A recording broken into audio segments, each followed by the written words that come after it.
that's the background to it. So you do get involved towards the end of the first strike. You're the leader at Aldergrove, is that right? Crazy. Now, what actually happened at that particular time was, well, Brady kept saying to me, you've got to do something, you've got to do something about these men. Men are dying, men are going to die, and you've got to do something. Where he was still, Brady was still back in the 75, 76 thinking. And at the same time, Bill McKee came down to me one night and came to the house and he said, it's awful. Bill McKee, and he may remember this, I mean, I was crying.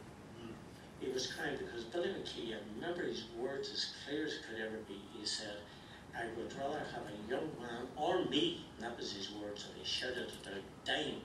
He says, and being incarcerated in prison and that, this situation was terrible.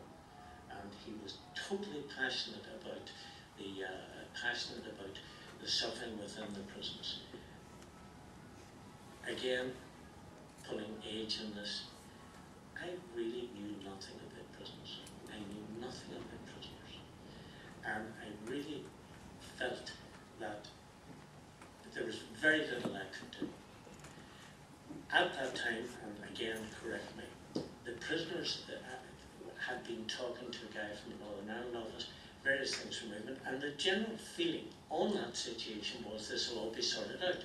So out of the blue, I get a call from Oakley, who was in Zimbabwe at the time, and he comes back and he says, he rings out of the blue, he says, look, I'm come back to London, and I've been asked to contact you and work out these what's happening in hunger strikes. Again, I'm an amateur of this at that stage. Never been in a location at all, and with one other exception, which is about 4 days, and I never went another 4 days. I knew little about it. So what happened was that I was went and saw Brady, talked about it, and basically there was a feeling that it was not going to get as bad as it got. And the idea was that the British would put forward a solution on the page of, it says 34-page document, I don't know if it was 34 or 24, but eventually, anyway, the idea was to present this in a language that would get past the bosses in England. That was what the Oakley was trying to do, and basically his service, what you would say the diplomatic service, was trying to do. So when it went up for the final approval, I can't remember, was it Tom Higgins or Jim Pryor, whoever it was Secretary of State, by the time they made the changes on that document, which I hadn't seen, so basically McKee and O'Brady were working on that, and I thought that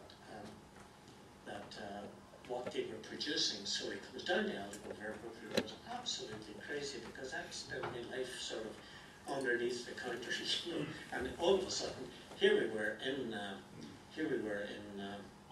Aldergrove, where every special branchman in the country would have known that something was on. I'd never met Father Maher. Father Maher was sent there by, I think it was O'Brady, and he came in, and Father Maher came in, Oakley come over, handed me this 34-page document, and I handed it over to Father Maher. And then it went back, and what I think happened, and I stand to be corrected by somebody who may have seen that document, I think there was enough in the document to make that work, and the click of the heels, the prison governors made it absolutely clear that they were running the best prison in Europe. They were not going to accept this type of situation, and basically, as a result of that, the work-to-rule attitude of the staff in the prisons and so forth, the thing went to pieces. And as a result of that, the cells were wrecked. And you get the 81 hunger strike. And you get the 81 hunger strike. One thing I want to say. Oakley went back to Zimbabwe. In other words, they flew him in and flew him out. And that was his total contribution to that situation. And this is, I want to say something now that even possibly the most long-experienced Republicans in this room will be surprised to hear.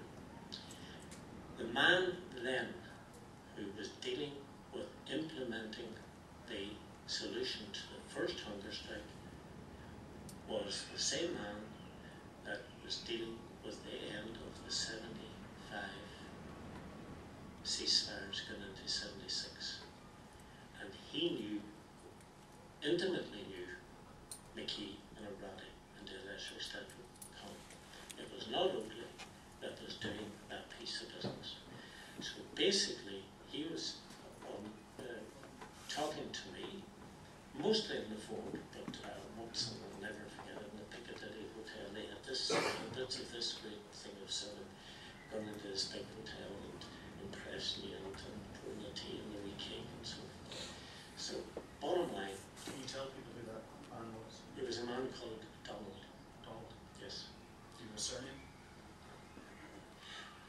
I think I do know his surname, but I would prefer if the audience will do it just to leave it be. I think the man is dead. I'm not sure. I haven't seen or heard. What is he? Is he MI5? What is he? I think I would assume that he was MI6. You follow me? He would have been a successor to Oakley. So at that particular stage, he was in early contact with me, saying, "The clothes will be in, the food will be in. This thing is going to work itself out." And I'm saying that very sincerely, that the impression given at that particular time was that this was going to work itself out. I have reason to believe, maybe somebody will correct me, that civilian clothes were put in at that particular time, but somebody then come up with all sorts of crazy ideas about uniforms and grey jackets and all that sort of situation. And there was talk about that it'll be all over and so forth. Now, anybody who knows about the District will know that there was a horrible time from the 18th of December right through to the Christmas situation, and right through desperate suspicion as well within the unionist community that a special deal had been done and this was the end of the situation, and things were going very, very badly. And bottom line, and it's again well documented, is that Bobby Sands said, "I've had enough of this." But he only said it after he had been seriously asked by the Army Council to work this. The Army Council wanted it worked, and it had to be worked.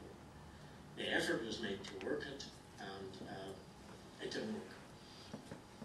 That takes us through to your evening, and you know all of the headbutting, if you like, that's been going on recently, and I don't think there's any way that you're going to be able to resolve the argument between Richard O'Rowan and the Republican leadership about what was agreed and what wasn't agreed, what was offered and what wasn't offered. But you do know what was offered in July 81, I think it was, by the British.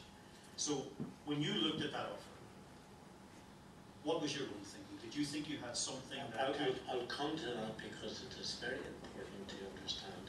These things don't be plucked out of the air. That's important.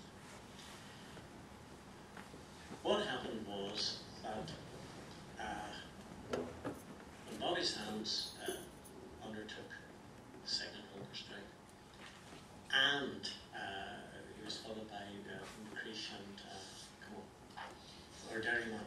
you had Francis Hughes